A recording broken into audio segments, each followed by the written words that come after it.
আসসালামু আলাইকুম dear learners, Shahjahanpur job solution coaching সেন্টারের পক্ষ থেকে আন্তরিক অভিনন্দন এবং শুভেচ্ছা। সুদের হার নিয়ে একটি অঙ্ক দেখব আমরা।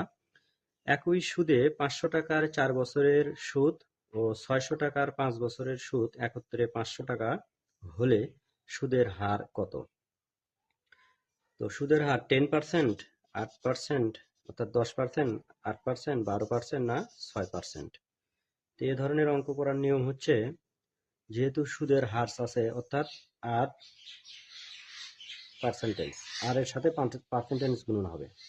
এখন আমরা দেখব এইখানে 500 টাকা খাটাইছে 4 বছর ধরে, তাহলে 4 বছরে 500 টাকা, তার মানে কি 4 বছরে 500 টাকা হলে তাহলে আসল হচ্ছে প্রতি বছরে 500 করে খাটাইছে, তাহলে 4 বছরে খাটাইছে 2000 টাকা, তাহলে 4 বছরে 2000 অর্থাৎ 500 গুণন 4 সমান 2000।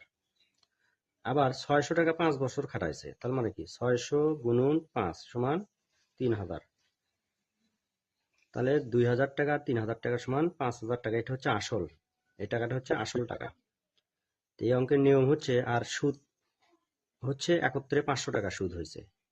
এই অঙ্কের নিয়ম হচ্ছে, যেহেতু সুদের হার আমরা জাস্ট কিছুই না, একত্রে সুদ পাইছে হচ্ছে 500 টাকা, এই 500 উপরে লিখবো, গুণন এই পার্সেন্টেজ 100 আমরা গুণন করে দিব, আর নিচে হচ্ছে আসল টাকা লিখবো আমরা। আসল কত টাকা?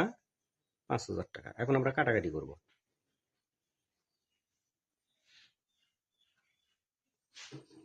এ হলো 10%, উত্তর 10%, এটা উত্তর।